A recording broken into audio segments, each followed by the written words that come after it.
Театр эстрады распахнул свои двери. Сегодня прошло торжественное открытие нового здания. Напомним, что в прошлом году театр приобрел бывшее здание культурно-досугового центра «Европа».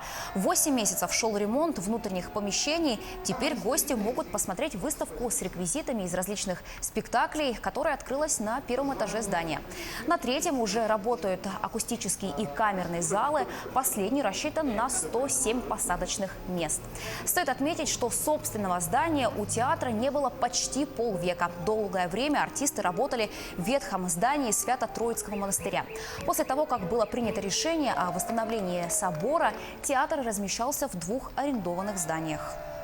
Первым этапом было принято решение по размещению театра эстрады, потому что из всех театров оно находилось совершенно в неприспособленном здании и не создавало возможности для творчества. Этот проект был реализован практически за 8 месяцев, и я думаю, что сегодня, наверное, зрители, те, кто будет приходить в этот театр, оценят тот уровень, который ребята могут сегодня достигать. А коллектив здесь действительно достаточно прекрасный, творческий, и я думаю, что он и дальше будет продвигать имидж нашей республики.